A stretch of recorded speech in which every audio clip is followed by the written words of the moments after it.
días, hermanos, un domingo más en que nos exponemos a la preciosa palabra de Dios.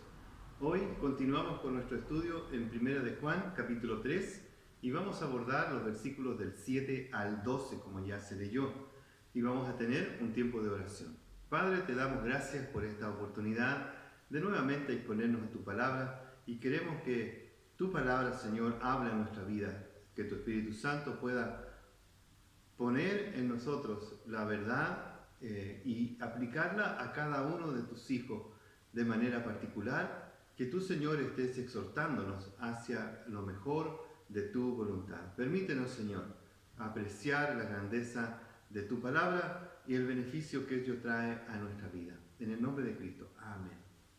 Bien, continuamos con nuestro estudio en Primera de Juan, capítulo 3, hoy del versículo 7 al 12, y una breve introducción que tiene que ver con la diferencia entre los hijos de Dios y los hijos del diablo. Ese es el tema que voy a exponer hoy día.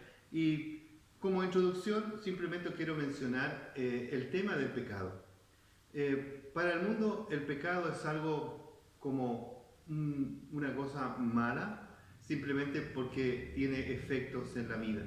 El pecado tiene que ver con cierto grupo de personas, especialmente aquellos, por ejemplo, que están en la cárcel, recluidos por haber cometido algún delito, ya que normalmente la gente considera pecado aquellas cosas que son delito o que provocan daño a otras personas. En muchos casos, lo que la Biblia considera pecado, el mundo lo considera a veces habilidades. Por ejemplo, mentir para engañar o conseguir algún beneficio. En el día de hoy, por ejemplo, estando en pandemia, muchas personas intentan transgredir los cordones de seguridad que prohíben el paso de una región a otra, las cuarentenas, los tiempos de reclusión nocturna, es decir, mucha gente está ahí en el borde, en el límite, para transgredir ese tipo de restricciones. Y usan todo tipo de subterfugios, ya hemos visto por las noticias o hemos escuchado desde nuestras amistades o nuestros conocidos, de que se puede transgredir, se puede hacer este tipo de cosas, se puede engañar, se puede cambiar el nombre, se puede cambiar esto, usar otro documento, es decir, eso no lo consideran pecado, lo consideran una habilidad. Pero la Biblia llama pecado todo aquello que ofende a Dios. La palabra en el griego es amartia, de donde traemos nuestra expresión teológica de estudiar la doctrina del pecado, es decir, la amartiología. Y simplemente significa errar al blanco. La imagen griega de esta palabra tenía que ver con una persona que con arco y flecha apuntaba hacia un blanco, pero no le acertaba, así es que erraba al blanco. Básicamente eso era pecado. En el mundo griego entonces se consideraba pecado todo aquello que erraba, era un error de cálculo, es decir, que no alcanzaba a llegar a la verdad, o no alcanzaba las demandas de cierta ley o cierta restricción. Juan, sin embargo, aclara que el pecado es algo más profundo y más serio, porque el pecado tiene que ver directamente con Dios y su santidad y justicia. Significa un descuido deliberado de su ley divina y una violación de la misma ley. El pecado es una afrenta directa contra Dios, es una expresión de enemistad, de rebeldía, de alienación que merece la justa ira de Dios. Es decir, el pecado es una expresión de lo que hay en el corazón del ser humano. ¿Cómo podemos encontrar solución para el pecado? Los pecados de los hombres pueden ser solamente quitados por medio de la muerte expiatoria de Cristo. Eso dice la palabra de Dios. Y el mismo Señor Jesucristo dice que apareció para quitar el pecado. Nosotros celebramos recién Navidad. La Biblia dice que vino el Señor, Emmanuel, Dios con nosotros, para quitar el pecado de su pueblo. Cristo no solamente paga el castigo del pecado, sino que hace más de lo que la ley requiere. Cristo va más allá de quitar nuestro pecado y limpiarnos de nuestra maldad. Él nos acepta ante sí como al pecador y adopta a dicha persona, nos adopta en su familia como hermano o hermana. Es decir, no solo nos limpia de nuestros pecados, sino que también nos introduce a la familia, nos hace su hermano y hermana, y por ende nos transformamos en hijos de Dios. En este capítulo, en esta sección del capítulo 3, el apóstol Juan nos ayudará a identificar nuestra relación con el pecado y con los hijos de Dios. Versículo 4, y quiero leer esta versión de la Biblia de las Américas. Versículo 4 de 1 de Juan capítulo 3. Todo el que practica el pecado practica también la infracción de la ley, pues el pecado es infracción de la ley. Es la definición de Juan. El pecado es infracción de la ley. Y todo aquel que practica el pecado es pecador. Y todo aquel que es pecador está bajo condenación. Pero dice ahora en nuestro texto, en 1 de Juan, capítulo 7 en adelante: hijos míos, que nadie os engañe, el que practica la justicia es justo, así como Él es justo. Los hijos de Dios, entonces, introduciéndonos al texto, practican la justicia. ¿Cómo sabes que eres hijo de Dios? ¿Solo porque hiciste una oración o que pasaste al frente en algún momento? ¿Hiciste la oración del pecador? No, la Biblia dice que, ¿cómo sabemos que somos hijos de Dios? Por los frutos que empiezan a producirse en la vida de un verdadero creyente.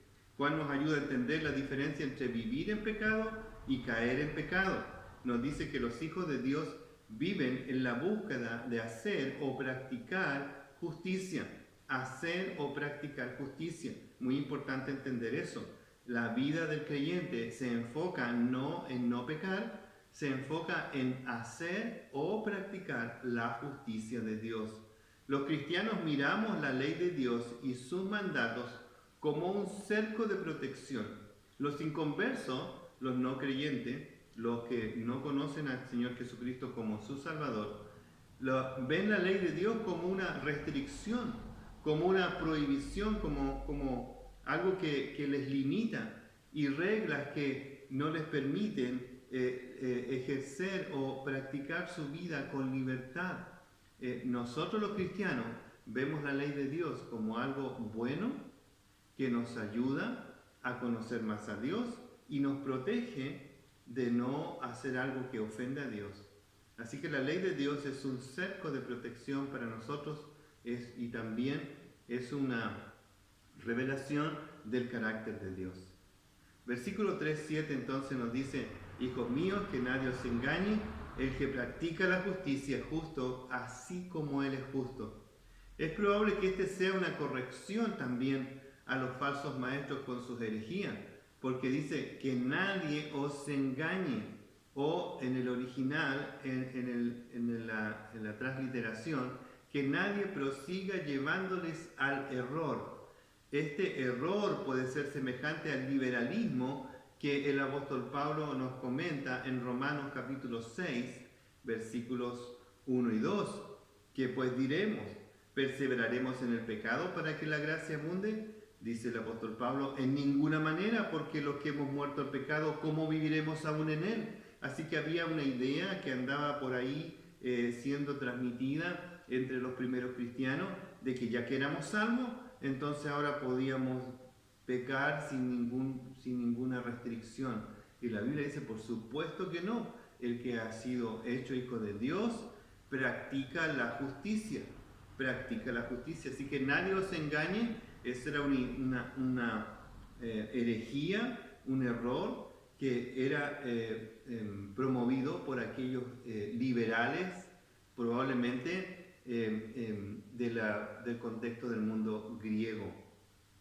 Y dice el apóstol Juan, hijos míos, que nadie os engañe, el que practica la justicia es justo, así como Él es justo. Por lo tanto, Juan nos motiva y ayuda a entender cómo debemos vivir los que somos nacidos de Dios. Los que somos nacidos de Dios practicamos la justicia. La evidencia demuestra nuestra filiación, es nuestra inclinación a la justicia de Dios.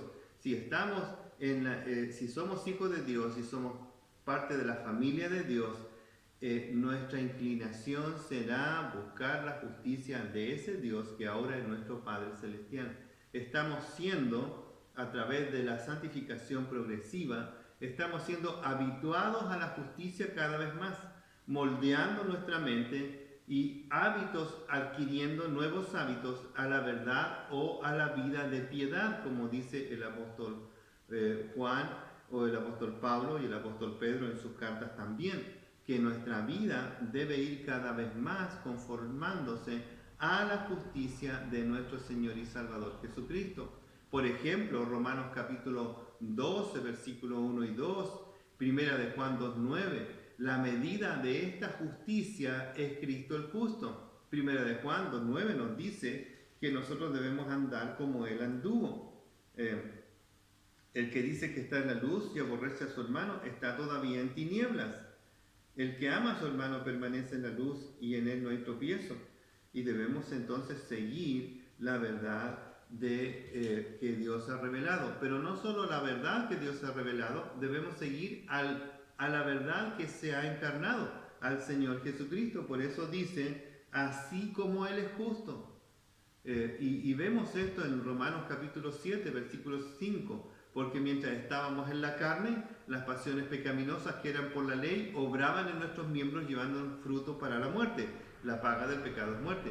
Pero ahora estamos libres de la ley, dice el apóstol Pablo, por haber muerto para aquella en que estábamos sujetos, de modo que sirvamos bajo el régimen nuevo del Espíritu y no bajo el régimen viejo de la letra.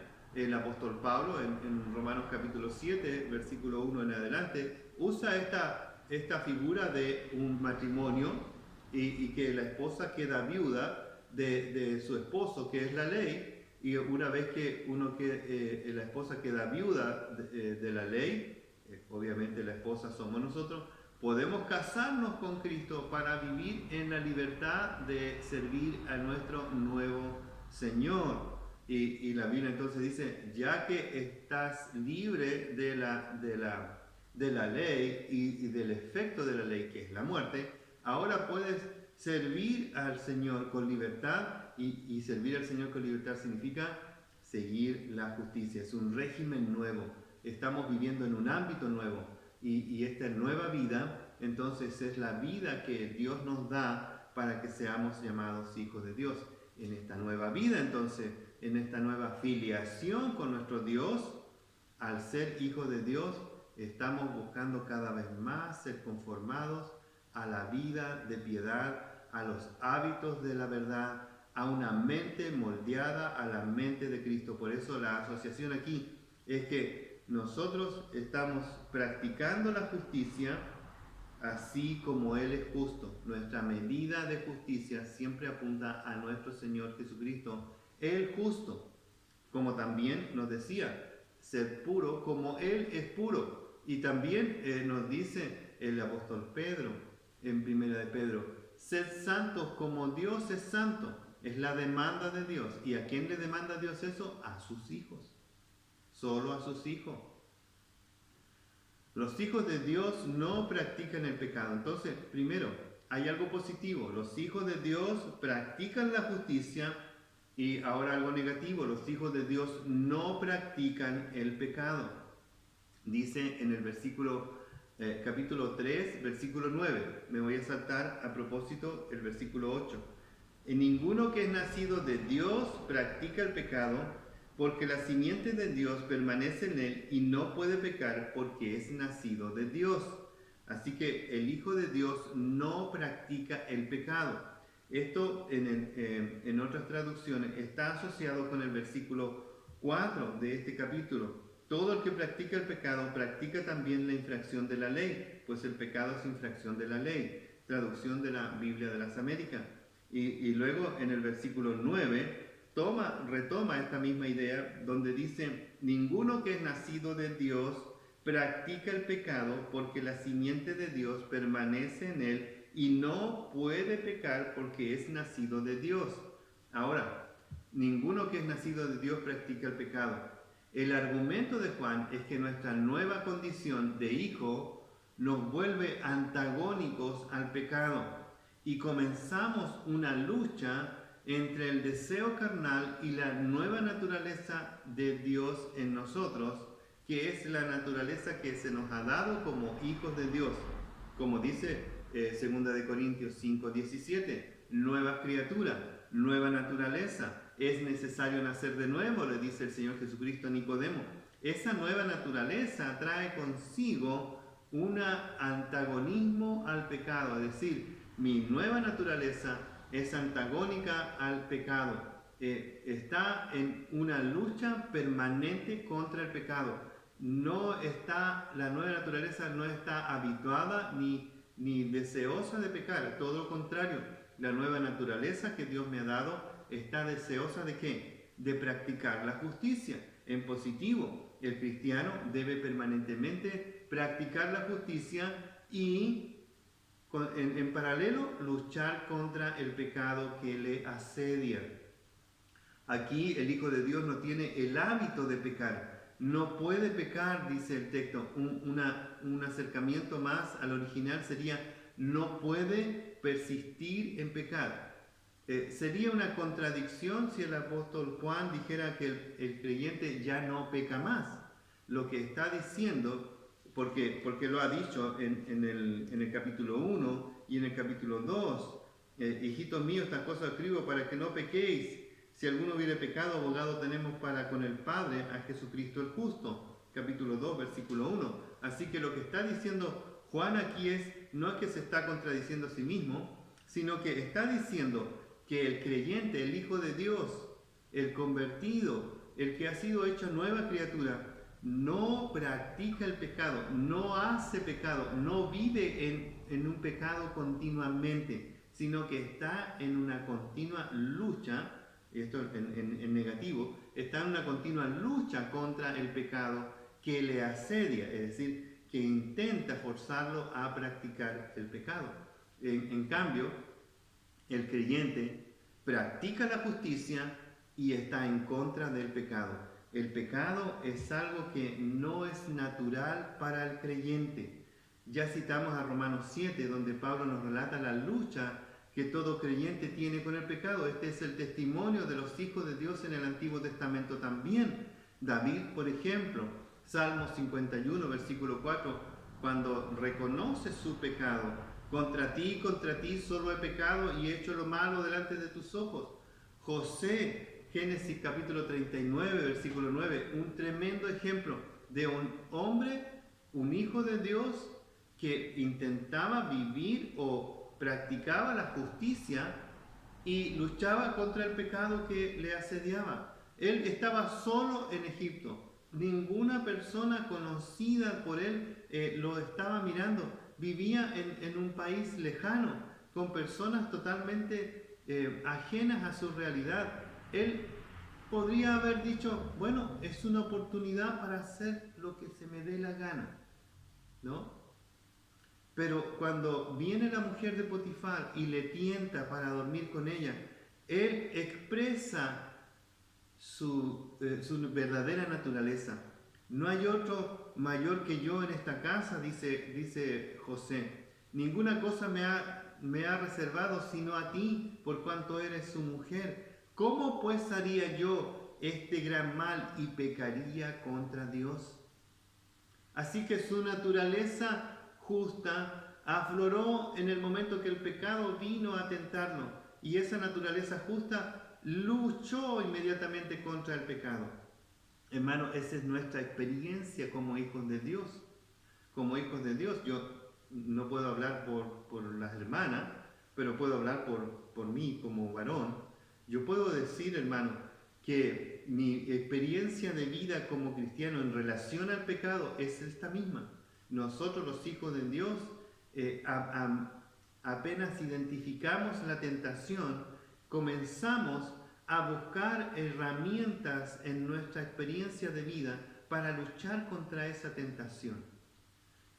Cada vez más en nuestro crecimiento espiritual, obviamente, y eso es lo que aprendemos a través de la palabra, por eso nos exponemos a la enseñanza, cada vez más aprendemos a usar la palabra de Dios como el instrumento poderoso para luchar contra el pecado que nos asedia a través de la tentación. Tenemos herramientas, tenemos modelos, tenemos estrategias que nos ayudan a evitar el pecar y ofender a Dios y a buscar hacer la justicia o practicar la justicia de Dios. Así es que el creyente, versículo 7, practica la justicia.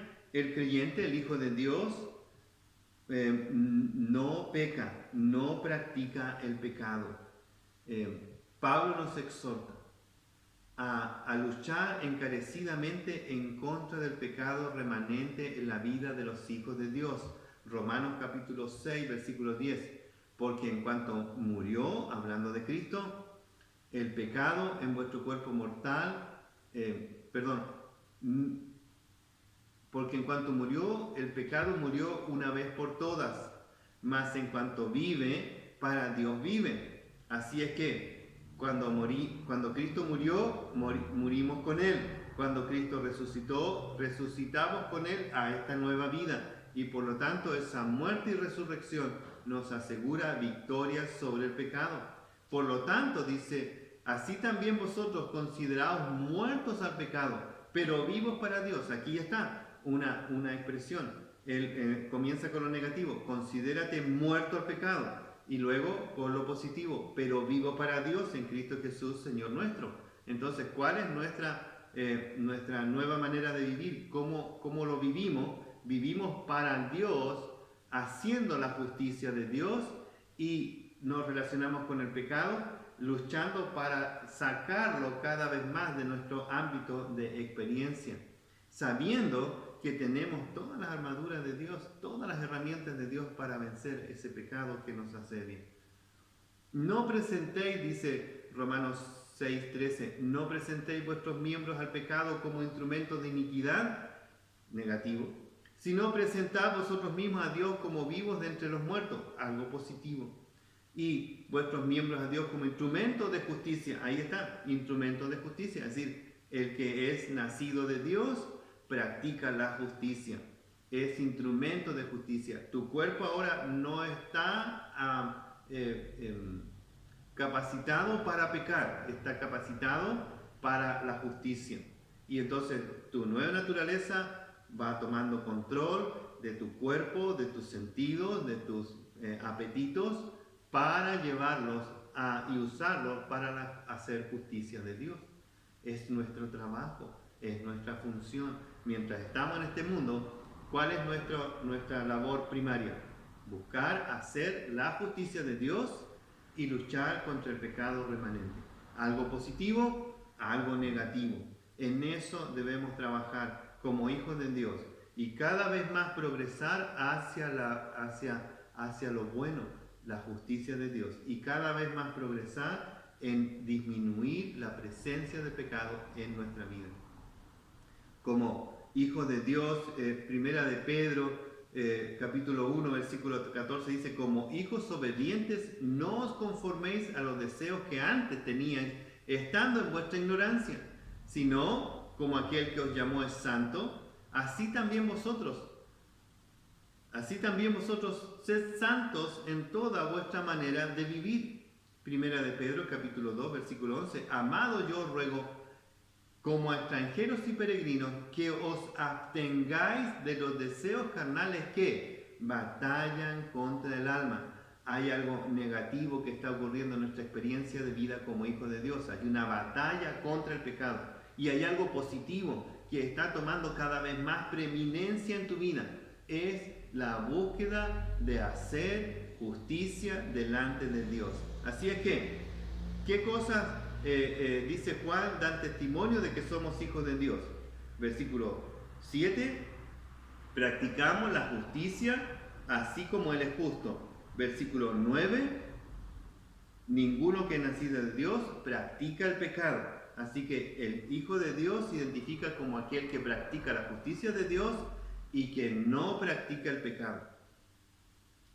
¿Hay pecado en la vida del creyente? Sí, hay pecado. Eso mismo dice Juan en el capítulo 1 y capítulo 2.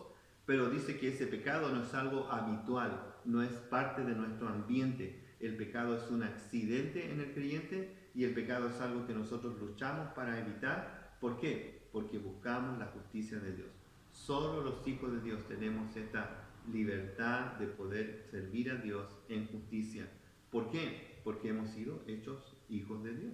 Hemos sido hechos nuevas personas.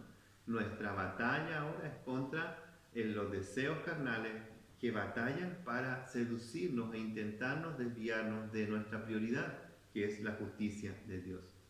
El testimonio es que de nuestra vida es que mantenemos una dura, constante, creciente victoria contra el pecado. Hermano, ese es el testimonio de los creyentes en el Antiguo y en el Nuevo Testamento. Una lucha constante contra el pecado, pero una lucha que lleva a victoria creciente. Y vemos eso en la vida de muchos héroes de la fe del Antiguo y del Nuevo Testamento. Pecaron. Por supuesto, la Biblia es honesta en mostrar el pecado de sus hijos, pero es un pecado no habitual. Es un pecado que llega a la vida del Hijo de Dios, pero que inmediatamente, cuando aparece en el entorno como una tentación, se activa la alarma del creyente. ¿Y qué hace? Dice Pedro, que como somos extranjeros y peregrinos, nos abstenemos de los deseos carnales que batallan contra el alma. Entramos en una batalla, entramos en una lucha. Y todos los días, como dice el Señor Jesucristo, bástale a cada día su propio afán. Diríamos como con Pedro, basta a cada día su propia batalla contra el pecado que intenta seducirnos y llevarnos y arrastrarnos hacia el pecado. El testimonio de ellos, de los creyentes del Antiguo y del Nuevo Testamento, es que mantienen una dura, constante y creciente victoria contra el pecado durante su vida terrenal, al igual que nosotros. Dice el apóstol Pablo en 1 Corintios 9, 27, sino que golpeo mi cuerpo y lo pongo en servidumbre, no sea que habiendo sido heraldo para otro, yo mismo venga a ser eliminado. Pablo era consciente de esta batalla en su alma, en su ámbito de creyente. Nosotros entramos en esta batalla, pero gracias a Dios que no estamos solos, porque el que practica la justicia la practica con aquel que es justo, el Señor Jesucristo, nuestro Señor y Salvador.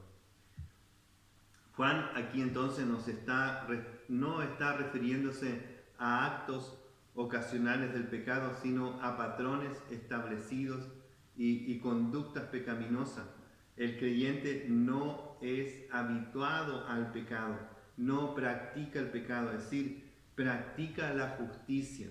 Ese es su ámbito, ese es su hábito, la justicia de Dios. Los creyentes a veces caemos en pecado, incluso de manera voluntaria, pero no pecan ni pecarán de forma habitual y persistente ni como un estilo de vida. El creyente, el Hijo de Dios, no peca de forma habitual, no peca de forma persistente ni como un estilo de vida. En algún momento, como el Hijo pródigo, vuelve en sí. El Espíritu Santo te amonestará, la palabra de Dios te exhortará, los hijos de Dios que te rodean te exhortarán. Dios desde el cielo te exhortará de diferentes maneras, como vemos en 1 Corintios, como vemos en Santiago capítulo 5. Dios nos exhortará muchas veces de manera dura para hacernos volver, para que volvamos a la lucha. Esa es la experiencia de todo creyente. Nuestra responsabilidad como hijos de Dios es enorme, hermano. Representamos al Dios del universo. Somos embajadores de Cristo, nuestro amado Salvador. Somos templo del Espíritu Santo. Para esto, ¿quién es suficiente? Porque si tenemos esta tremenda responsabilidad, ¿Cómo lo hacemos para mantenernos firmes en nuestra profesión de fe? Bueno, segunda de Corintios, capítulo 5, versículo 10. Porque es necesario que nosotros todos comparezcamos ante el tribunal de Cristo para que cada uno reciba según lo que haya hecho mientras estaba en el cuerpo, sea bueno o sea malo. O sea, aparte de nuestras responsabilidades enormes de ser representantes del Dios del universo, de ser embajadores de Cristo, nuestro amado Salvador, de ser templo del Espíritu Santo, añade a eso que seremos juzgados ante el tribunal de Cristo.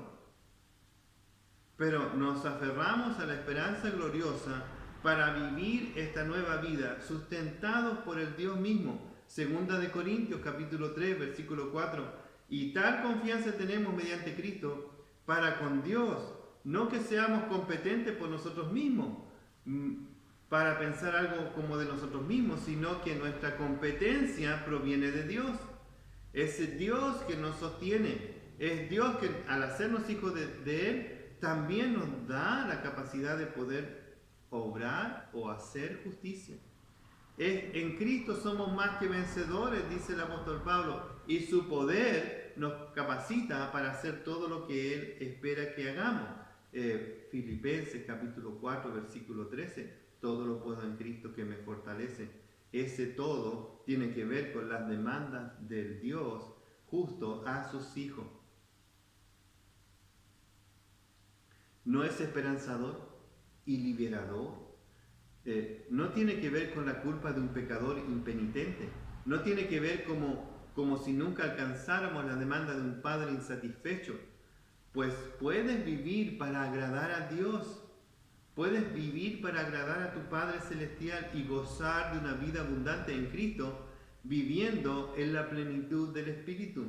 El Señor dice que al buscar hacer la justicia de Dios y no pecar, no practicar el pecado, nosotros estamos en el camino de Dios, y Dios nos ha puesto en el camino no para que suframos ni para que le sirvamos como una carga, sino para que seamos victoriosos, cumpliendo la voluntad del Padre, porque podemos hacerlo en el poder del Espíritu Santo. Es un gozo poder servir a Dios, es un gozo cumplir la voluntad de Dios, es un gozo hacer justicia y vivir en justicia, así como el Señor Jesucristo es justo, porque seguimos su pisada, seguimos su ejemplo. Una comparación odiosa, el apóstol Juan nos presenta aquí en este pasaje una comparación, es decir, para aclararnos más todavía quiénes somos, que somos hijos de Dios, nos compara con los hijos del diablo.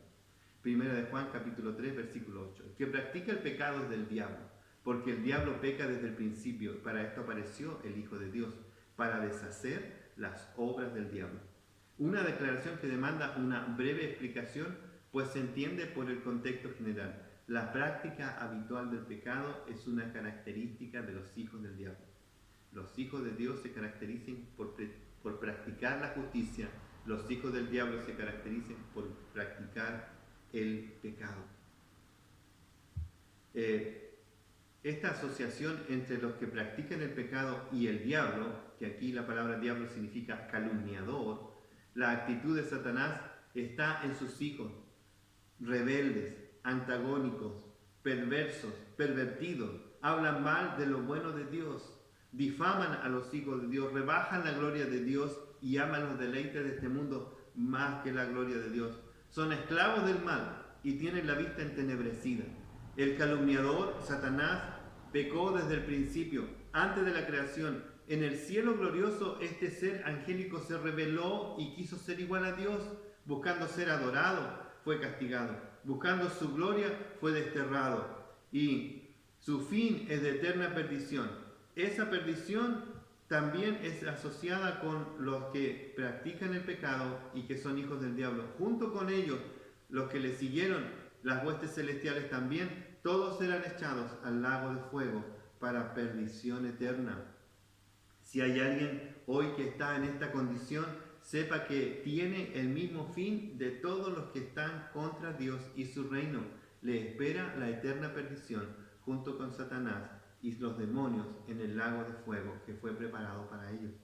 Pero Dios, dice la palabra del Señor, pero Dios siempre trae esperanza. Pero Dios envió a su Hijo. Dice el versículo 8, el que practica el pecado es del diablo, porque el diablo ha pecado desde el principio. El Hijo de Dios se manifestó con este propósito para destruir las obras del diablo. Versículo 8, el que dice, para esto apareció el Hijo de Dios. Para esto apareció el Hijo de Dios. Cristo apareció en la historia para traer esperanza a todos los que estaban bajo la condenación, al igual que Satanás. Y hemos sido rescatados de ese ámbito. Hemos sido rescatados porque apareció el Señor. Si tú hoy día estás en esta condición, clama a Dios. Pídele que te haga su Hijo. Acepta a Cristo como tu Señor y Salvador. Recibe la gracia que viene de reconocer tu pecado, pero a la vez también reconocer a Cristo como Salvador. Ve a Él, porque en Él tienes vida eterna. El que cree en el Hijo tiene vida eterna y no vendrá a condenación, sino pasará de muerte a vida. Este que apareció no es otro que el Señor Jesucristo.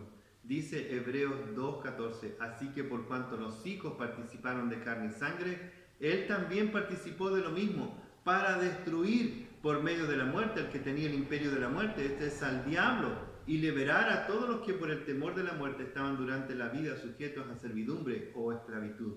El apóstol Pablo dice en 1 Corintios capítulo 15, versículo 56, el aguijón de la muerte es el pecado y el poder del pecado es la ley, pero a Dios gracias que nos da la victoria por medio de nuestro Señor Jesucristo. El Señor nos libera del pecado.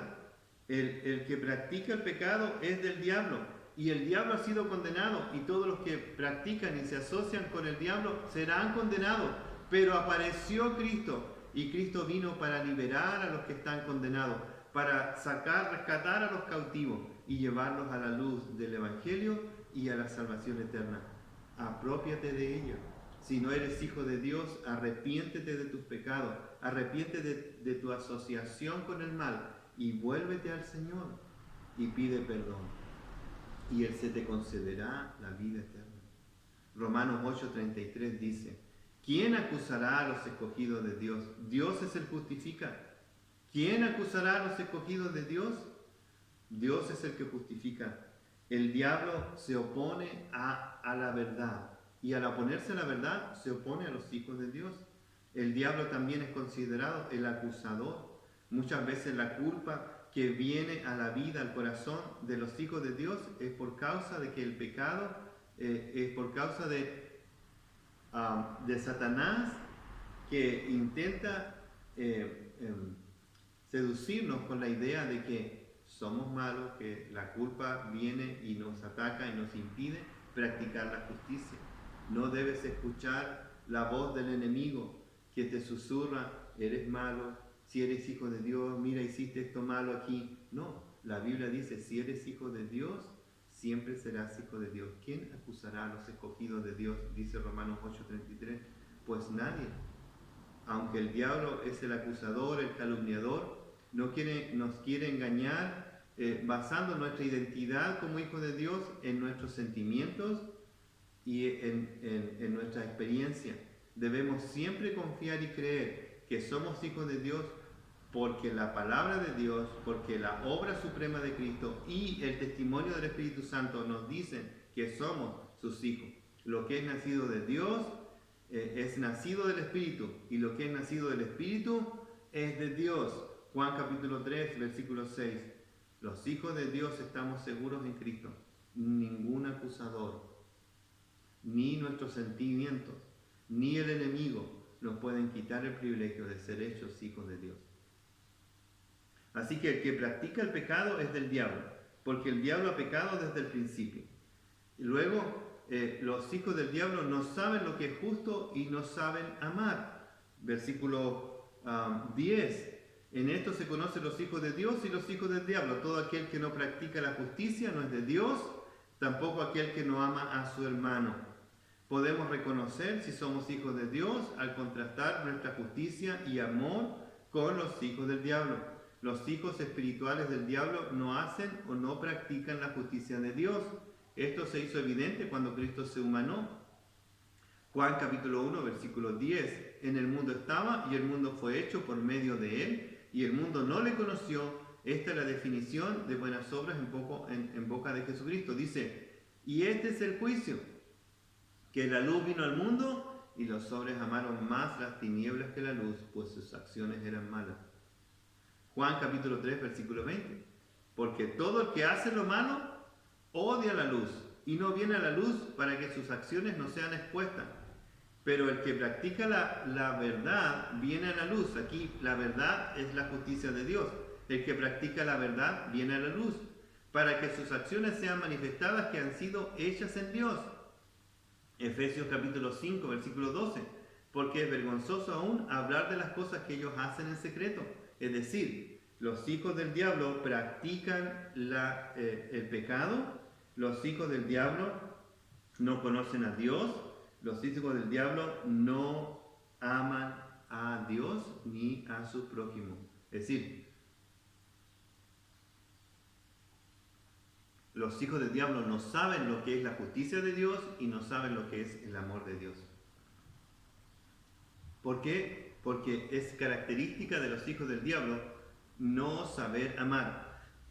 Aun cuando el mundo ha tratado de promover una forma de amor, ni siquiera se alcanza al verdadero amor que Dios dice que Él ha derramado en el corazón de sus hijos.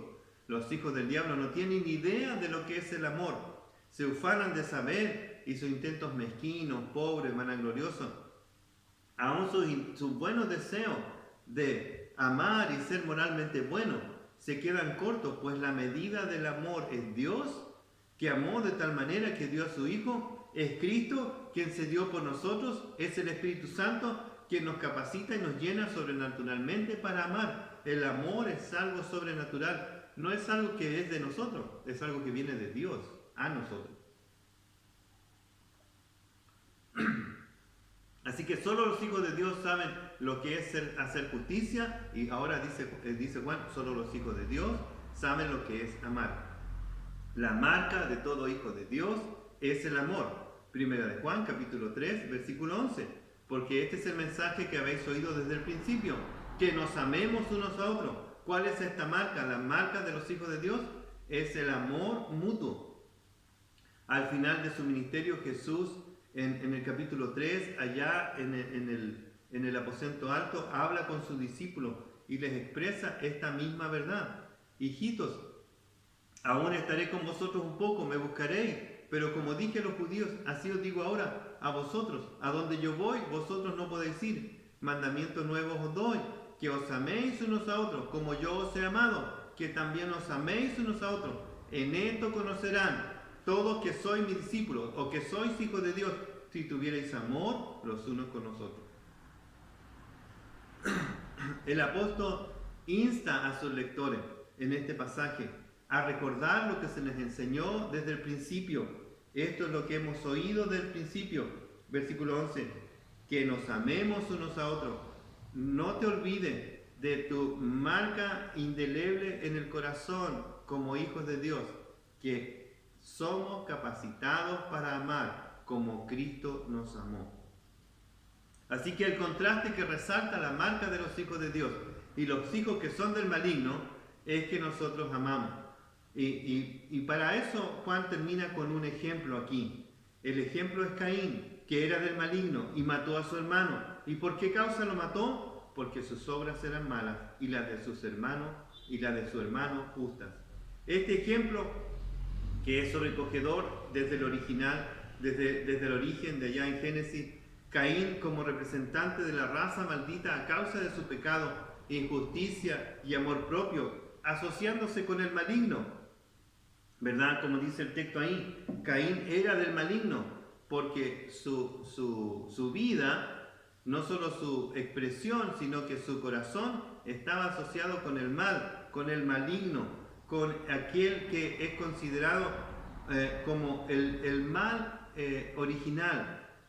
Este Satanás es como La palabra maligno aquí tiene que ver con algo enfermo, con una enfermedad contagiosa y pervertida, que pervierte lo sano o lo original. Este maligno es como el virus que ataca, que inocula con el pecado la naturaleza, que contagia y contamina la imagen original de la creación. El maligno como el origen del mal y Caín como el representante de una descendencia que muestra con este acto de homicidio su naturaleza y filiación con el mal y con el maligno. Pero la diferencia está al final del versículo, porque las obras de su hermano eran justas, a diferencia de él que se asociaba con el maligno. A Abel se asociaba con la justicia de Dios en Cristo. Hebreos capítulo 11, versículo 4 dice de Abel: por la fe Abel ofreció a Dios más excelente sacrificio que Caín, por lo cual alcanzó testimonio de que era justo, dando a Dios testimonio de sus ofrendas, muerto aún habla por ella. Para concluir, hermano, como hijos de Dios nos identificamos con Abel, porque somos hijos de Dios, y al practicar la justicia nos asociamos con Dios y con el justo Cristo nuestro Salvador. Pero a la vez también nosotros, como hijos de Dios, tenemos el deber de luchar contra el pecado que nos asedia. No practicamos el pecado, practicamos la justicia. Y cuando el pecado viene a nosotros como una tentación, nosotros le resistimos, luchamos, trabajamos. Si caemos en pecado, tenemos a nuestro Padre Celestial, que ha puesto a Cristo como nuestro abogado. Él es fiel y justo para limpiarnos de toda nuestra maldad. Así que el creyente, el Hijo de Dios, lucha contra el pecado. Y una lucha que lo lleva a victoria tras victoria y culminará en la gloria venidera. Que la justicia y el amor primero se practica en la familia de Dios entre los hermanos y hermanas. Por eso el Señor nos invita a amar a nuestro hermano. Que el maligno, Satanás, no nos puede quitar nuestra identidad y herencia a causa de que fue vencido y declarado derrotado por el mismo Señor Jesucristo y Salvador de nuestras almas. Cristo es el que nos da la victoria y en Él somos más que vencedores. Para esto apareció el Hijo de Dios, para deshacer las obras del diablo y hacernos hijos victoriosos de un Padre todopoderoso.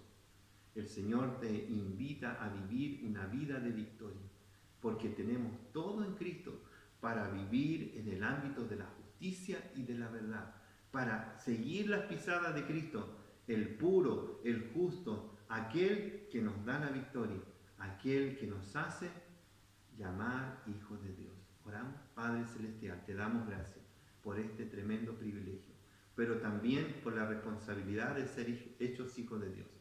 Ahora, gracias por el Espíritu Santo, que nos llena del amor de Dios para buscar agradar al Padre en toda nuestra manera de vivir, para luchar contra el pecado que nos asedia. Señor, ayúdanos a practicar la justicia día a día y a darle muerte al pecado en nuestra vida. Te lo pedimos en el nombre precioso de Cristo. Amén. El Señor les bendiga.